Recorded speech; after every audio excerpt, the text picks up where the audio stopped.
Has anyone ever asked you why you are the way you are? I know it's a weird question. I get, Kibar, why are you always positive? Kibar, how are you always so positive? I get this question pretty often, and I've always thought of it as an interesting question because how do you answer a question like that? Am I always positive? I certainly don't feel like I'm always positive. I have good days and bad days just like everyone else. I get cut off in traffic. I've received that unexpected bill in the mail. I've even been cut off in traffic and passed up for that promotion at work. I certainly wasn't feeling very positive in those situations. But in general, come to think of it, sure, I guess I would consider myself a positive person. But why? What does it mean to be a positive person? Is it just smiling through the bad times? Or is there something deeper to it? I've learned for me, positivity is about perspective. It's about finding the strength to see a challenge as an opportunity. I recently watched a home movie from back in 1986. My brother and I were playing in the living room of our Beirut home. I was just over a year old, barely walking. My brother, almost 5 years old, knew that he wanted to be a doctor. So he had a toy syringe in his hand, and he was trying to give me a shot because it would make me stronger. As I watched this video of my brother and I playing in the living room, I began thinking of what could possibly be happening just outside that window and what was going through my parents' minds as they watched their children play that afternoon. You see, during this time, Lebanon was still in the midst of a civil war. Gunfire and explosions were just as common as dogs barking and birds chirping. How could my parents ensure their two boys would grow up in a safe, healthy, and positive environment? What kind of future would we have if we stayed in Lebanon? Were they willing to leave everything behind and start over? My parents had everything in Lebanon. A wonderful family, great friends, a terrific house, careers, but nothing was more important than the health and safety of their children. So they made the tough decision to immigrate to the US. After an eventful move from the Middle East to the United States, we found ourselves in New Hampshire living with my great aunt. The four of us took the one bedroom while she and her husband slept on the couch. As the only one who spoke English, my dad found a job at a hotel doing maintenance, and my mom worked diligently to learn English so she can get a job. In the coming months, we would relocate to Texas, relocate back to New Hampshire, realize an issue with our immigration paperwork, and ultimately be deported. Fortunately, this was resolved quickly. But it took me years to understand the magnitude of what my parents had done for us. It truly hit me when I was in 4th grade and we got our American citizenship. I remember the day after we were officially sworn in as American citizens. I walked into school that morning and my teacher pulled me up to the front of the class and asked me what I had done the day prior.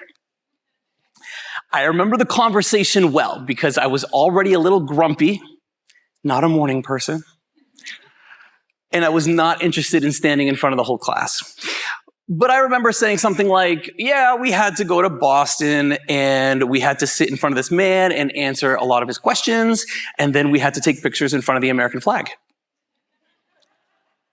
After explaining a bit about American citizenship, she said one thing that stood out for me that I'll never forget.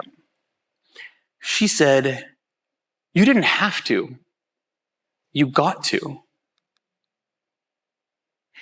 This small change in a word became began my journey of perspective.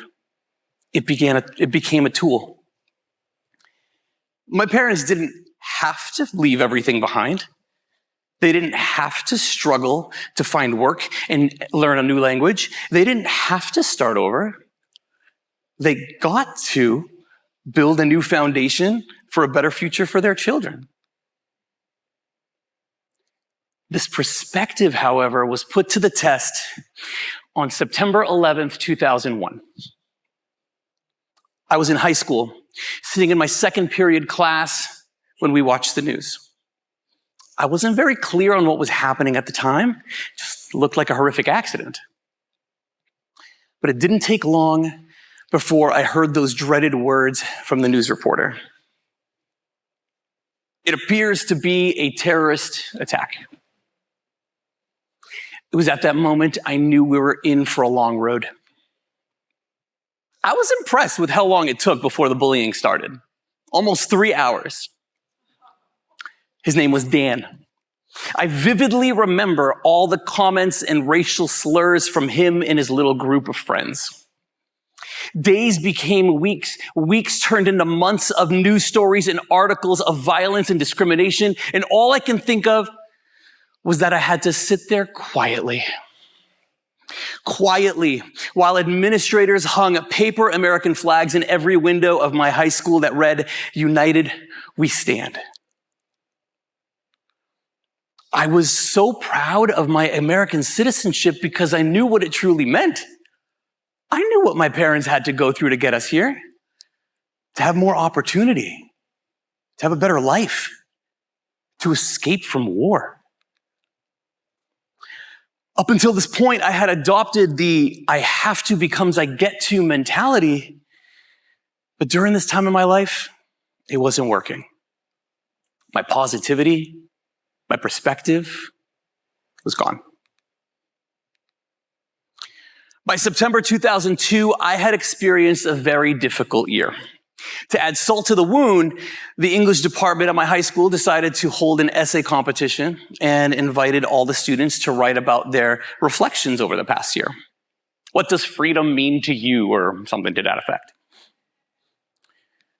I was not in the right headspace for this. But something told me that this could be an opportunity. I wasn't sure exactly what that opportunity was yet, but it was a feeling of certainty. I began writing, simply to get my thoughts together, like journaling. This was the way for me to articulate the real picture, to get down on paper what I was experiencing, to allow at least someone to see our true unity.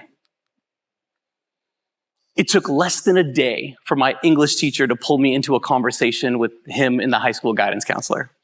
After they confirmed that I was okay, they shared with me their plan to evolve the essay competition from simply submitting a paper in class to a big assembly where the finalists would read their essays to the whole community.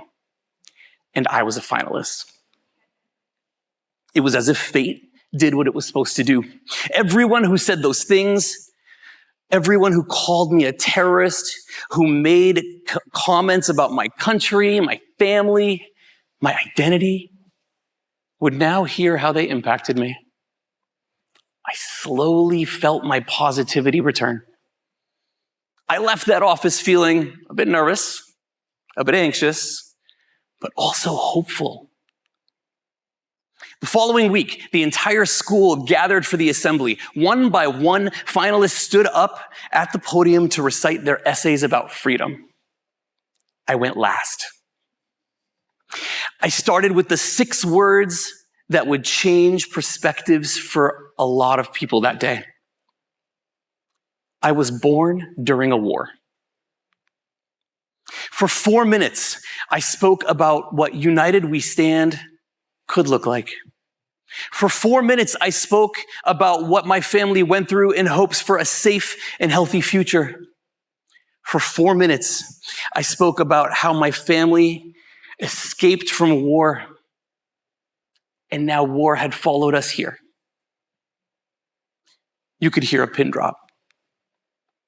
As we exited the assembly, I was immediately stopped by Dan, the bully. He didn't say a word, but he stuck out his hand, and he had a look of remorse on his face. I knew what he wanted to say, but he didn't say a word. The handshake was enough.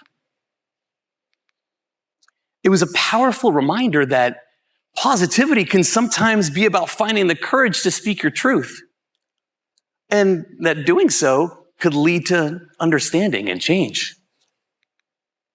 When I shook his hand, I was at peace. My positivity was back. I got to turn a painful experience into an opportunity for connection.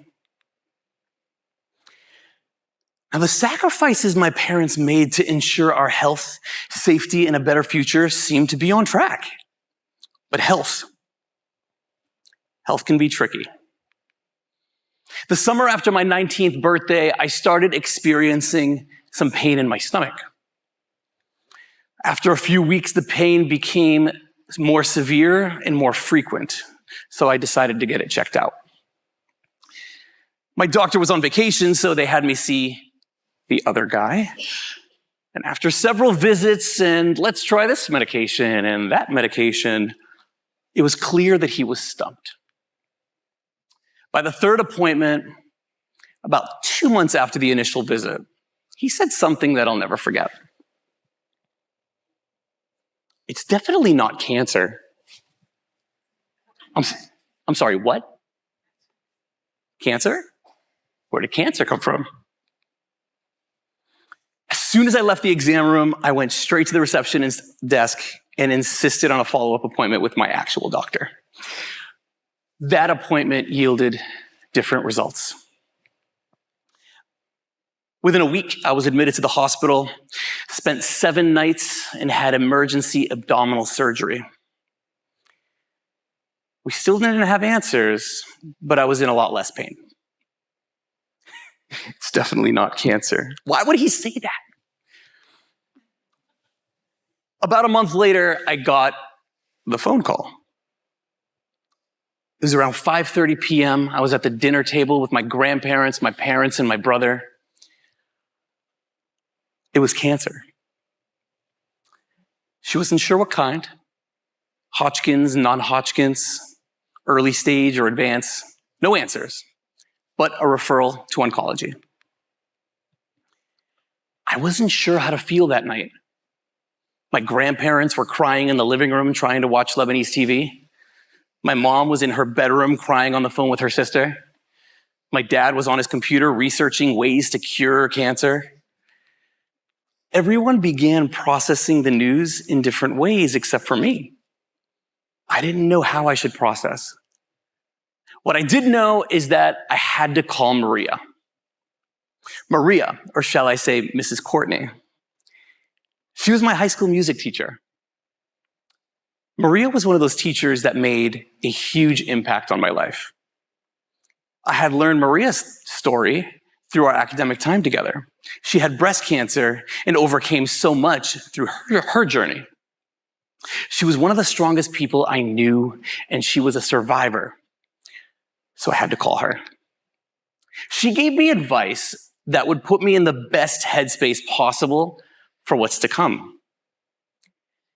Listen to your body and use your support system. For about a year, there were trips to Boston hospitals to meet with specialists, countless oncology appointments for chemotherapy, and more medication than I care to describe. Throughout this time, I used my support system, phone calls with Maria, late night chats with my brother. I spent time with my friends and my family. I surrounded myself with the people that I love.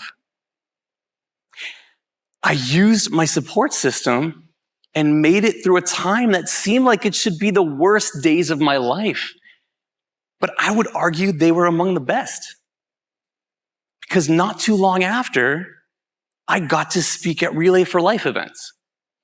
I got to hug people as they told me how I helped them regain some hope.